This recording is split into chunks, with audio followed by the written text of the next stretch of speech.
नमस्कार दोस्तों। कहानियों की श्रृंखला में आज सुनेंगे सुभद्रा कुमारी चौहान जी की कहानी कल्याणी।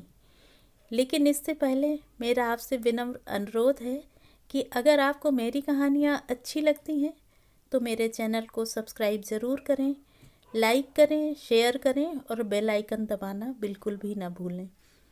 आज सुनिए कल्याणी। विवाह के बाद नववधू को लेकर जब बैरिस्टर राधा रमन घर लौट रहे थे तब रास्ते में ही एक रेल दुर्घटना हो गई। कई बाराती घायल हो गए, दो का तो घटना स्थल पर ही अंत हो गया। मरने वाला एक लॉ का विद्यार्थी था और दूसरे थे स्वयं बैरिस्टर राधा रमन। मृत्यु के कुछ क्षण पहले एकाएक राधा रमन ने आंखें खोलकर चारों तरफ देखा। पास ही बैठे हुए अपने मित्र जयकृष्ण से कहा, कल्याणी को तुम्हें सौंपता हूँ। यह चाहे तो इसका विवाह भी कर देना, इसे कोई कष्ट न होने पाए। अधिक वह कुछ बोल न सके और उनका प्राणांत हो गया। घायल बारातियों के साथ नववधू कल्याणी को लेकर जयकृष्ण घर आए। 2 दिन पहले कल्याणी के सौभाग्य पर बहुतों को ईर्ष्या हुई थी। आज घर घर में उसके दुर्भाग्य की चर्चा थी। उसका मुंह देखना तो दूर, सौभाग्यवती स्त्रियां उसकी छाया से भी डरती थीं। वे सोचती, यह स्त्री कितनी अभागी है कि इसके परिवार में तो कोई था ही नहीं। विवाह का कंगन भी न छूट पाया था और वैधव्य मुंह बाय निगल जाने को खड़ा हो गया। नहीं तो क्या उसी दिन उसी ट्रेन में रेल दुर्घटना होने को थी। कुछ भी हो, घर घर बड़ी बूढ़ी स्त्रियों में यही चर्चा थी कि यह अपने सत्यानाशी पैरों से जिस घर जाएगी उसी घर में कोई दिया जलाने वाला न रह जाएगा। धीरे धीरे यह बात जयकृष्ण की पत्नी मालती ने भी सुनी। पति और संतान के लिए हिंदू नारी क्या नहीं कर सकती। उनके कल्याण के लिए अपना तन मन सभी कुछ न्यौछावर कर सकती है प्रसन्नता से। और जिस बात में उनके किंचित मात्र भी अहित होने की शंका होती है, वह काम हिंदू नारी कभी कर ही नहीं सकती। मालती का जी अंदर ही अंदर घबरा उठा। वह क्या करे। उसे तो अभागिन कल्याणी पर भी दया आती थी, किंतु जिस दिन जयकृष्ण का जरा सिर दुखता, बच्ची उपमा जरा सी अनमनी हो जाती, उस दिन ऐसा जान पड़ता जैसे कल्याणी का दुर्भाग्य मुंह खोले उसे निगलने को दौड़ा आ रहा है। पर उपमा को अपनी यह चाची कल्याणी बहुत अच्छी लगती थी। कल्याणी के आने के बाद उपमा सदा उसी के पास रहती, खेलती, उसी के हाथ से नहाती और दूध पीती। रात में सो जाने के बाद ही मालती उसे ले जा सकती थी। वह बालिका जागते में अपनी चाची को छोड़ना ही नहीं चाहती थी। मालती को यह बात पसंद नहीं थी। वह नहीं चाहती थी कि उपमा उससे इतनी हिल मिल जाए। दबी जबान से उसने कई बार पति से कहा, कल्याणी को कहीं भेज दो। किसी की जवान विधवा आज 6-6 महीने से अपने घर में है, लोग क्या कहते होंगे। और जयकृष्ण सदा हंसी में टाल देते, तुम क्यों घबराती हो, कहने वाले मुझे ही तो कहेंगे। विधवा जवान हो या बूढ़ी, तुम्हें तो कोई कुछ भी ना कहेगा। किंतु जिस बात से मालती सबसे अधिक डरती थी, वह बात जयकृष्ण से कभी न कह सकी। वह कैसे कहे कि वह भी इन बूढ़ियों की बात पर विश्वास करती है। उसे रात दिन अपने पति और बच्ची के अमंगल की आशंका बनी रहती। धीरे धीरे 7 महीने बीत गए और जयकृष्ण कुछ भी निश्चय न कर सके कि वे कल्याणी के लिए क्या करें। एक दिन नगर के किसी प्रतिष्ठित व्यक्ति के मर जाने से ऑफिस बंद हो गया और वे समय से बहुत पहले घर आ गए। नीचे कोई न था, ऊपर उपमा की आवाज़ आ रही थी। सोचा सब लोग ऊपर होंगे। ऊपर गए। सीढ़ियों पर चढ़ते ही देखा कल्याणी नहाकर बाल सुखा रही है। खूब लंबे घने काले केशों के बीच गोरा गोरा मुंह बिल्कुल चांद सा लग रहा था। बड़ी बड़ी आंखों में एक विशेष प्रकार का आकर्षण था। ऐसा सौंदर्य तो जयकृष्ण ने कभी देखा ही न था। अंग प्रत्यंग से यौवन जैसे फूटा सा पड़ता था। क्षण भर निहारने का लोभ जयकृष्ण संवरण न कर सके और तभी कल्याणी की नज़र जयकृष्ण पर पड़ी। उसने सिर ढक लिया, लज्जा की लाली उसके चेहरे पर दौड़ गई। उसका सौंदर्य दूना हो गया। इधर जयकृष्ण का अधीर मन बेकाबू हो चला। वे अब सीढ़ियों से ऊपर जाकर कुर्सी पर बैठ गए। कल्याणी से बोले, मुझे तुमसे कुछ बात करनी है कल्याणी। कल्याणी मरी जा रही थी। वह नहीं चाहती थी कि जयकृष्ण उससे ऐसे समय में कोई भी बात करें जब मालती घर में नहीं है। बात चाहे कुछ भी हो, पर मालती को संदेह जरूर होगा, यह कल्याणी जानती थी। वह इसलिए चुप थी। पर जयकृष्ण फिर बोले। उनकी आवाज़ भारी और स्वर कांप रहा था। कल्याणी, मृत्यु के समय राधा रमन तुम्हें मेरे हाथों सौंप गए हैं।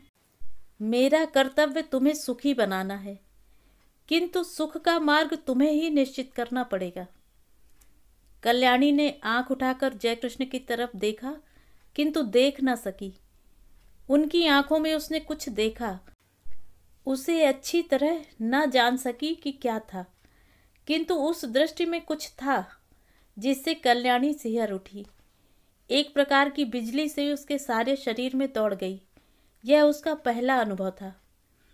कल्याणी ने कहा, आप जो ठीक समझें करें, मैं कुछ नहीं जानती। अच्छा होता कि आप बहन जी के आने पर मुझसे बातें करते। वे सुशीला बहन जी के घर गई हैं। अच्छा, उनके आने पर ही मैं बात करूंगा कल्याणी, कहते हुए जयकृष्ण बाहर चले गए। मालती को यह बात मालूम होगी या स्वयं कल्याणी कह देगी, किंतु अगर आते ही उपमा ने कह दिया कि बाबू चाची के पास ऊपर बैठे थे, तो तुरंत तूफान खड़ा हो जाएगा। इसलिए कल्याणी उसे कहानी कहकर बहलाने लगी। कल्याणी को लेकर कभी घर में तूफान खड़ा हो जाता, तब उसका जी चाहता कि धरती फटे और वह समा जाए। वह नहीं चाहती थी कि उनके सुखमय जीवन में वह विषाद का कारण बने। इसलिए वह सबसे छिपी छिपी रहती थी। उसके अस्तित्व का ही किसी को पता न लगे, वह यही चाहती थी। अभागिन नारी, जिसे परमात्मा ने सौंदर्य देते समय इतनी उदारता दिखलाई थी, पर उसके भाग्य में सुख का एक क्षण भी न लिखा था। सुशीला के यहाँ मालती को बहुत सी बातें सुनने को मिली। सुशीला की सास ने यहाँ तक कहा, दुल्हन, तुम्हें तो अभी अच्छा लगता होगा कि सहेली मिल गई है, पर वह कुलच्छनी है, तुम्हारा घर भी चौपट कर देगी। उस छूत को निकाल बाहर करो। मालती निश्चय करके लौटी थी कि आज वह जयकृष्ण से जरूर कहेगी कि अब वह कल्याणी को अपने घर में न रख सकेगी। बहुत दिन रह चुकी। लौटते ही उसने देखा कि जयकृष्ण कमरे में लेटे अखबार पढ़ रहे हैं। उसने अंदर आकर घंटी की बटन दबा दी। उपमा सो गई थी। कल्याणी नीचे आई। मालती ने उसे चाय तैयार करने को कहा। सोचा चाय पीने के बाद कहूँगी, किंतु रहा न गया। दफ्तर पहुँची। जयकृष्ण ने अखबार रख दिया। पत्नी का वे बहुत आदर करते थे। मालती पास जाकर बैठ गई। बोली, मैं अभी सुशीला के घर गई थी। सब लोग इस बात से बहुत असंतुष्ट हैं कि हम लोग कल्याणी को अपने घर में रखे हैं। वे लोग कहते हैं कि उसे कहीं और भेज देना चाहिए। जयकृष्ण की भ्रुकुटी टेढ़ी हो गई। उन्होंने कहा, तो जाकर उसे हाथ पकड़कर निकाल दो। उनके स्वर में रूखापन था। उन्होंने करवट बदल ली। मालती चुपचाप चली गई। उसने सोचा, जान पड़ता है यह जीवन भर के लिए यहाँ आई है। कल्याणी चाय तैयार करके चाय की मेज पर सजाकर ऊपर चली गई। चाय पीते पीते जयकृष्ण ने पत्नी से कहा, जिसे ईश्वर ने ही कष्ट देने में कोई कसर नहीं की, उसे हम और क्या कष्ट दें। मरते समय राधा रमन उसे मेरे हाथों सौंप गए हैं। कुछ दिन और बीत जाने दो। 1 साल के बाद वह जो चाहेगी वही कर देंगे। पढ़ना चाहती है तो वहाँ भेज दूंगा। चाहेगी तो उसका पुनर्विवाह भी कर सकते हैं। पर वह मुझे या तुम्हारी बच्ची को खा नहीं सकती। बेफिक्र रहो। लोग कहते हैं, बकने दो। दुनिया में हर किसी को प्रसन्न रखने की कोशिश करने वाला किसी को भी प्रसन्न नहीं रख सकता। मालती बोली, मैं यह नहीं कहती कि उससे आज ही कहीं भेज दो, पर 15 दिन बाद मुझे माँ के घर जाना पड़ेगा। मेरी भतीजी का ब्याह है। कल्याणी यहाँ अकेली रहेगी? जयकृष्ण बोले, अकेली क्यों रहेगी, उसे भी साथ ले जाना। मालती ने उत्तर दिया, साथ कैसे ले जाऊंगी? सगुन साइत के दिन लड़की पर इसकी छाया पड़ी तो? लोग तो बड़ी बूढ़ी विधवा की छाया से भी हल्दी चढ़ी लड़की को बचाते हैं। फिर जान न पहचान ऐसी स्त्री को जबरदस्ती उनका मेहमान क्यों बनाऊं? उन्हें अच्छा न लगे तो? जयकृष्ण खींचकर बोले, तो फिर कल्याणी यहीं रहेगी। बुधिया की माँ को दिन भर रहने को कह देना, उसे कुछ और पैसे दे दिए जाएंगे। न चाहते हुए भी आखिर एक दिन कल्याणी को घर में अकेली छोड़कर मालती को जाना पड़ा। जाते समय बुधिया की माँ को उसने अच्छी तरह समझा दिया कि बाबूजी को खाना वही परोसेगी।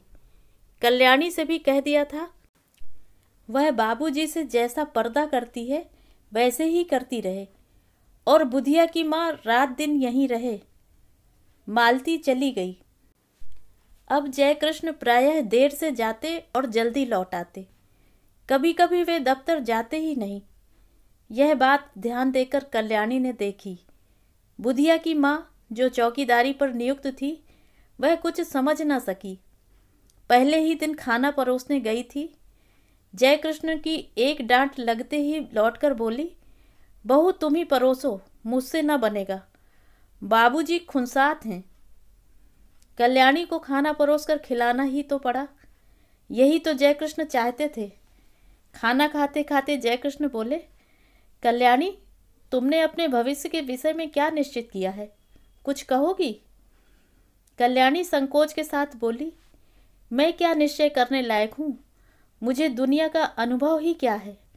गांव में विधवा मौसी के साथ रहती थी। एक दिन वहीं सुना कि मेरा विवाह होने वाला है। किससे होने वाला है नहीं जानती थी। फिर आप लोग ब्याहने गए और जो कुछ हुआ सब आपके सामने है। तब से आपके ही आश्रय में हूँ। आपको छोड़कर, आपके इस घर को छोड़कर कहीं कोई मेरा अपना नहीं है। सुना है विधवा मौसी भी अब संसार में नहीं है। फिर मैं क्या निश्चय करूं, आप ही कहिए। जयकृष्ण बोले, शादी होना न होना दोनों बराबर है। पति की तुमने अच्छी तरह शायद शक्ल भी न देखी होगी। पुनर्विवाह करना चाहोगी? कल्याणी बोली, पुनर्विवाह?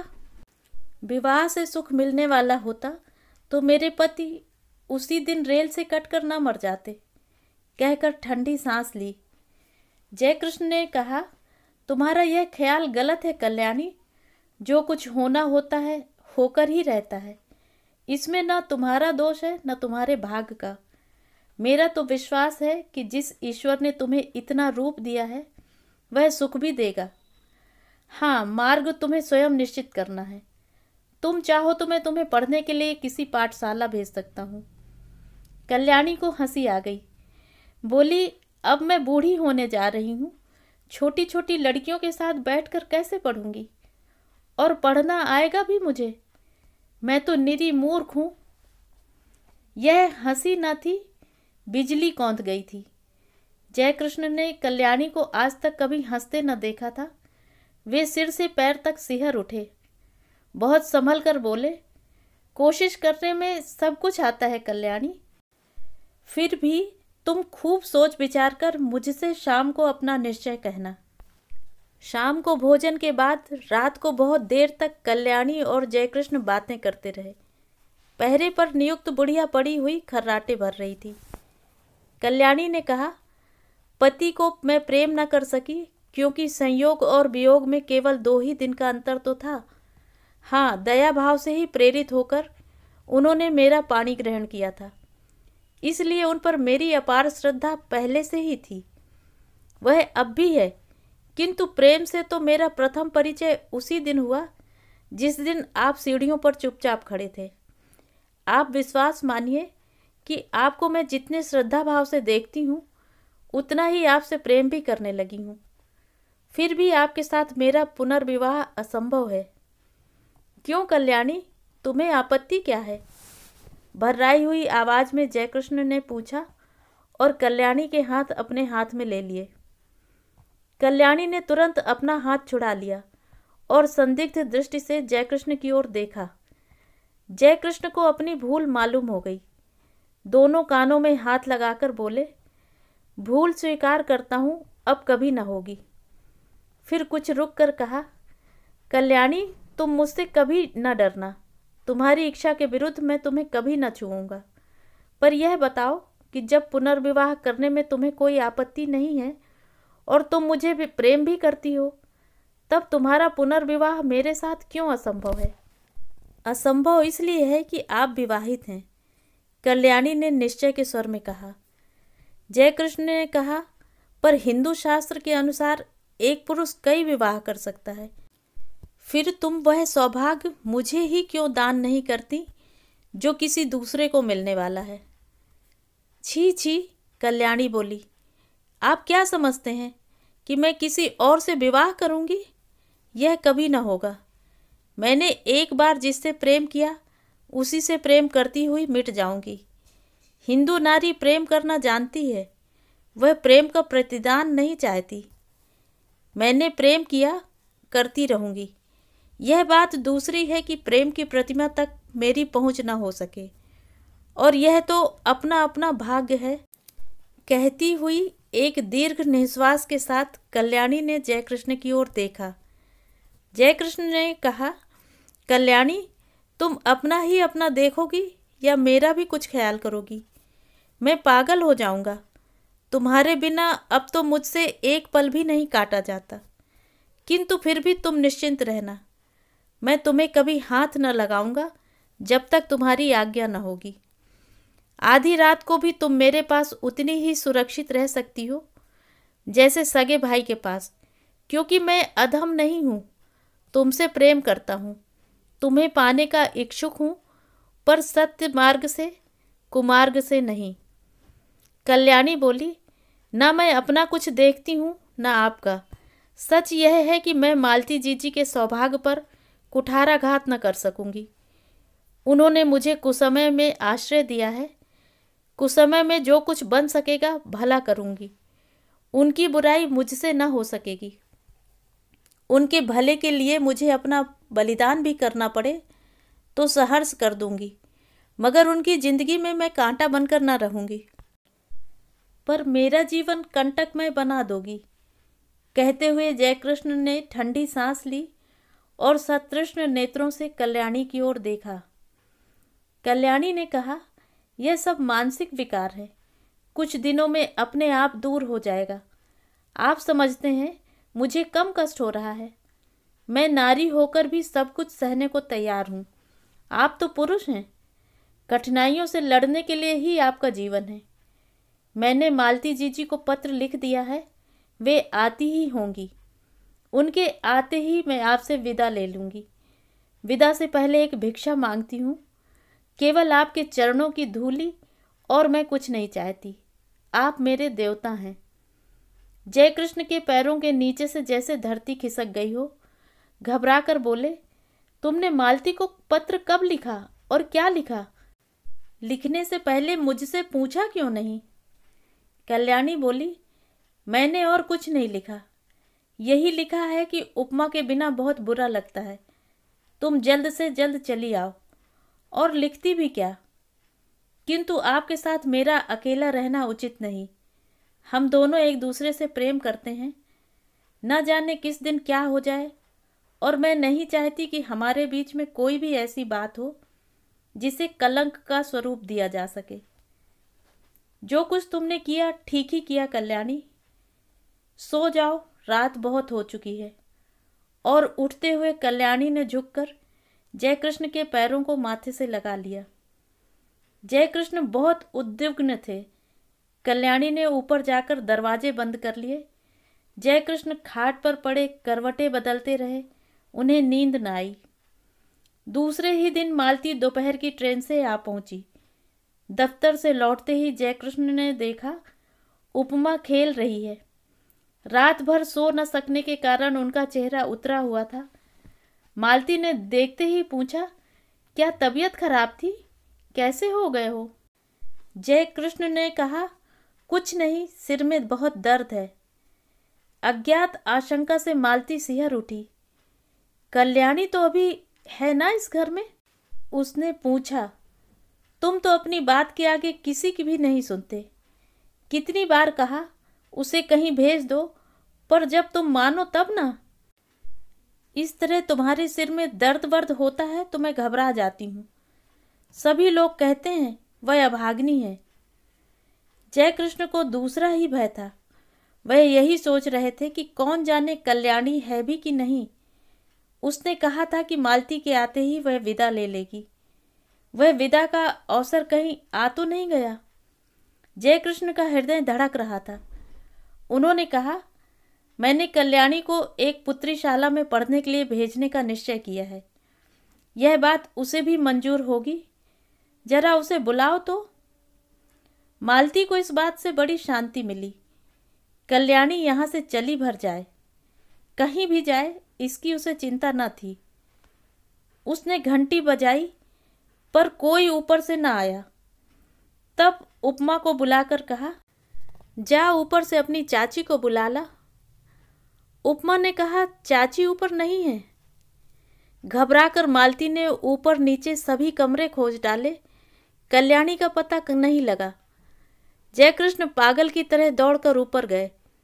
कल्याणी के बिस्तर पर उसके गहनों की पेटी रखी थी। उसके नीचे एक पत्र लिखा था, जाती हूँ, अपनी उपस्थिति से आप लोगों को जो कष्ट दिया या मुझसे जो अपराध हुए उनके लिए क्षमा कीजिएगा। मेरी खोज ना कीजिएगा, व्यर्थ होगी। मेरे ये गहने उपमा के लिए हैं। अभागिनी कल्याणी। तो ये थी कहानी। कहानी आपको कैसी लगी कमेंट करके ज़रूर बताएं।